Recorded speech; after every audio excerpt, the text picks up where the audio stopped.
اگر غوث پاک نے چٹ کہہ دیا، خواجہ نے پٹ کے دیا، تو اس ملک میں سوائے ہمارے کوئی اور نہیں ہوگا۔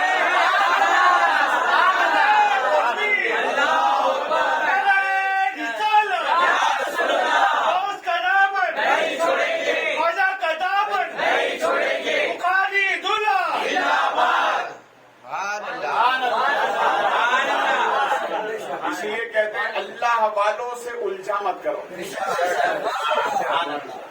یہ سلجھانا جانتے ہیں تو الجھانا بھی جانتے ہیں، اس لیے اس سے الجھو گے تو خطرہ ہے، اور سوچ کے چلو گے تو ایمان کی برکت ہے۔ تو غوث اعظم سرکار نے جو انگلی اٹھائی، صاحب میں بہت تاریخ بات بتا رہا ہوں آپ کو۔ وہ جو بادشاہ تھا نا، وہ بھی بغداد میں ایک پیر صاحب تھے، ان کا مرید تھا، اس لیے کہ بغداد میں پیروں کی کمی نہیں، پیروں کی خان ہے وہاں، ایک سے ایک ولی آرام فرمائے وہاں۔ تو بادشاہ پیر صاحب کے پاس گئے اور جا کر کہا حضور میں نے عبد القادر جیلانی کو گرفتار کرنے کے لیے 1000 فوج کا دستہ بھیجا تھا، اور ساتھ میں نے اپنے بیٹے کو بھیجا تھا۔ حضور 11 دن سے زیادہ ہو گئے، پتا نہیں کہاں ہے، پتا نہیں کہاں ہے۔ تو وہ پیر بھی بڑے سمجھدار تھے کہ عبد القادر کے آگے کسی کی چلتی نہیں ہے۔ ہمارے پیر غوث اعظم ایسے پیر ہیں، ان کے آگے میں بتا رہا ہوں آپ کو کیوں نہیں چلتے۔ تو انہوں نے کہا اچھا ٹھیک ہے، ایک تعویذ دیا، اور تعویذ دینے کے بعد میں فرمایا کہ جاؤ تم اپنے تکی کے اندر رکھتے ہیں، اور رکھنے کے بعد رات میں خواب میں جو معاملات نظر آئے اسی کے مطابق تم کو عمل کرنا ہے، ٹھیک ہے۔ رات میں خواب میں کیا دیکھا؟ رسول کریم صلی اللہ علیہ وسلم تشریف لائے، ساتھ میں حضرت ابو بکر صدیق ہیں، فاروق اعظم ہیں، عثمان غنی ہیں، مولا علی ہیں، بلال حبشی ہیں، ساتھ میں صحابہ کی جماعت میں سرکار تشریف لائے۔ جس سے تشریف لائے تو حضرت ابو بکر صدیق نے کہا سرکار یہ بادشاہ اس کا مسئلہ الجھا ہوا ہے، کہا سرکار سلجھا دیں، کا فائل لے کر آؤ۔ جب فائل پیش کی گئی تو رسول پاک صلی اللہ علیہ وسلم نے ارشاد فرمایا یہ تو میرے بیٹے عبد القادر کا لاگ لگایا، میرے بیٹے عبد القادر نے اس فائل پر لاگ لگا دیا ہے، اب کھولے گا وہی، دوسرا کوئی نہیں کھولے گا۔ اس میں عبد القادر نے لاگ لگا دیا ہے، چابی عبد القادر کے پاس ہے، اور وہ میرا ایسا محبوب ہے، ایسا محبوب ہے جو رب سے کہتا ہے رب وہی کرتا ہے۔ اب اس فائل کو تو عبد القادر کے علاوہ دوسرا کوئی پاس نہیں کر سکتا۔ یہ سویا ہوا ہے بادشاہ، یہ باتیں خواب میں ہو رہی ہیں۔ صبح اٹھا اور پیر کے پاس تو جا کر کہا حضور رات کو میں نے ایسا ایسا دیکھا ہے، تو پیر نے کہا خیریت اسی میں ہو معافی مانگ لو، خیریت اسی میں ہے معافی مانگ لو۔ عبد القادر ایسے رب کے محبوب ہیں، ایسے محبوب ہیں، ایسے محبوب ہیں۔ حضرت خضر علیہ السلام جا رہے تھے پہاڑی کے قریب سے، تو کیا دیکھا کہ ایک اللہ کا بندہ کمبل اوڑے پہ تانے ہوئے سو رہا ہے۔ تو حضرت خضر گئے، پیر سے ہلایا، دوبارہ ہلایا، تیسری مرتبہ ہلایا، اور کچھ بولنا چاہتے ہیں، جانب آسمان سے آواز آتی ہے اے خضر رک جاؤ، سوئے ہوئے کو نہ اٹھاؤ۔ اے خضر تو وہ ہے جو مجھ سے محبت کرتا ہے، اور میں وہ ہوں جو سونے والے سے محبت کرتا ہوں۔